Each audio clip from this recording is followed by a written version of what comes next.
नमस्कार मेरे प्रिय विद्यार्थियों, सबसे पहले हिंदी एजुकेशनल चैनल में मैं आपका स्वागत करता हूं। आज मैं आपके समक्ष हरिशंकर परसाई द्वारा रचित भेड़े और भेड़िए शीर्षक कहानी के कुछ प्रश्न उत्तर को लेकर आपके समक्ष उपस्थित हुआ हूं। इस वीडियो में जितने प्रश्न हैं उन सभी प्रश्नों का उत्तर 30-35 शब्दों में दिया जाएगा। यह वीडियो आपके लिए बहुत अधिक महत्वपूर्ण है। तो चलिए शुरू करता हूं। हरिशंकर परसाई द्वारा रचित भेड़े और भेड़िए शीर्षक कहानी का प्रश्न उत्तर। चलिए पहला प्रश्न, हमारा पहला प्रश्न है, यह एक कोटेशन है। यह एक भेड़िए की कथा नहीं है, यह सब भेड़ियों की कथा है। सब जगह इस प्रकार प्रचार हो गया और भेड़ों को विश्वास हो गया कि भेड़िए से बड़ा उनका कोई हित चिंतक और हित रक्षक नहीं है। कोटेशन बंद। उपरोक्त कोटेशन के आधार पर यह बतलाइए कि बूढ़े सियार ने रंगे हुए सियारों का परिचय किस तरह कराया। जी हाँ, इस प्रश्न का उत्तर होगा, बूढ़े सियार ने रंगे सियारों का परिचय स्वर्ग के देवता के रूप में भेड़ों के समक्ष करवाया, जो सदुपदेश देने के लिए धरती पर आए हुए हैं।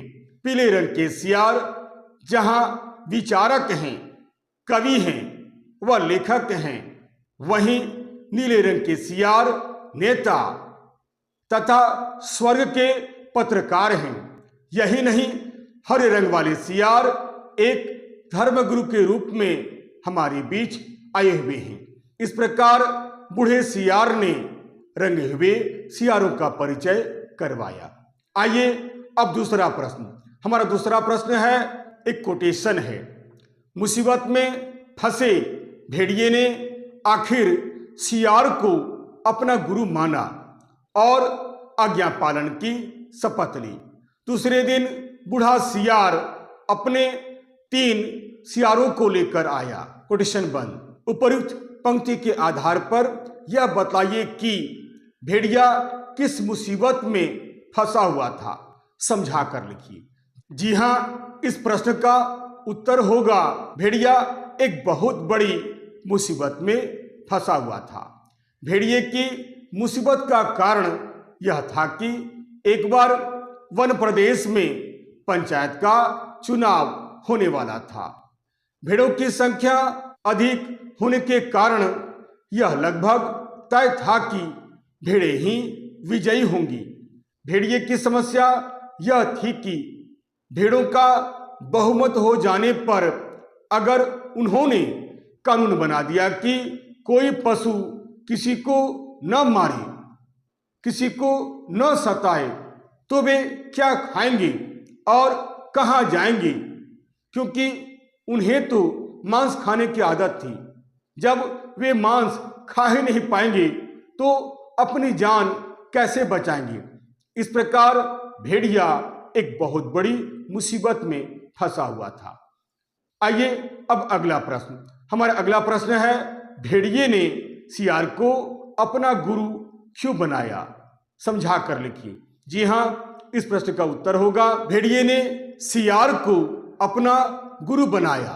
भेड़िए ने सियार को अपना गुरु इसलिए बनाया क्योंकि भेड़िया बहुत बड़ी मुसीबत में था और सियार ने उसे यह विश्वास दिलाया था कि यद्यपि भेड़ियों की संख्या 10% है, लेकिन वह ऐसी योजना बना लेगा जिससे अल्पसंख्यक होने पर भी उनकी ही विजय होगी। यह सब सुनकर भेड़िया सियार को अपना गुरु बना लेता है। आइए अब अगला प्रश्न। हमारा अगला प्रश्न एक कोटेशन में है। कोटेशन शुरू करता हूं। बूढ़े सियार ने बड़ी गंभीरता से पूछा, महाराज, आपके मुख चंद्र पर चिंता के मेघ क्यों छाए हैं। कोटेशन बंद। यहाँ महाराज शब्द का प्रयोग किसके लिए किया गया है तथा उसकी चिंता का क्या कारण था और क्यों। जी हाँ, इस प्रश्न का उत्तर होगा महाराज शब्द का प्रयोग यहाँ भेड़िए के लिए किया गया है। उसकी चिंता का प्रमुख कारण यह था कि वन प्रदेश में प्रजातंत्र की स्थापना होने वाली थी। यदि पंचायत में भेड़ों का बहुमत हो गया और यह कानून बन गया कि कोई किसी पशु को न मारे न सताए तो वे क्या खाएंगे, यही उनके लिए चिंता का कारण था, क्योंकि भेड़िया आदि पशु मांस ही खाते थे। उन्हें घास खाने की आदत ही नहीं थी। यदि जंगल में ऐसा कानून बन जाएगा तो वे क्या खाएंगे और कहाँ जाएंगे। आइए अब अगला प्रश्न यानी इस वीडियो का अंतिम प्रश्न यानी 5वां प्रश्न। हमारा 5वां प्रश्न है, बूढ़े सियार ने भेड़िए को उस कठिनाई से मुक्ति पाने के लिए कौन से 2 उपाय बताए। भेड़िए ने उनके उत्तर में क्या कहा। जी हाँ, इस प्रश्न का उत्तर होगा बूढ़े सियार ने भेड़िए को उस कठिनाई से मुक्ति पाने के लिए पहला उपाय यह बताया कि वे सर्कस में भर्ती हो जाएं। पर भेड़िए ने यह सुनकर कहा कि वहां भी अब शेर और रीछ को ही रखे जाते हैं, भेड़िए को नहीं। वहां भी अब शेर और रीछ रखे जाते हैं, कोई भी सर्कस भेड़िए को नहीं रखता है। हम इतने बदनाम हैं कि हमें वहां कोई नहीं पूछता है। फिर सियार ने दूसरा उपाय बताया कि आप अजायब घर में यानी म्यूजियम में चले जाइए। तो भेड़िए ने इसका उत्तर दिया कि वहां भी अब जगह नहीं है, क्योंकि वहां तो अब आदमी रखे जाने लगे हैं। आशा करता हूं इस वीडियो को देखकर भेड़े और भेड़िए कहानी से संबंधित जो प्रश्न हो सकते हैं, जो प्रश्न बन सकते हैं, उसका मैंने उत्तर के साथ आपके सामने प्रस्तुत किया है। आशा करता हूं यह वीडियो आपके लिए बहुत अधिक उपयोगी सिद्ध होगा।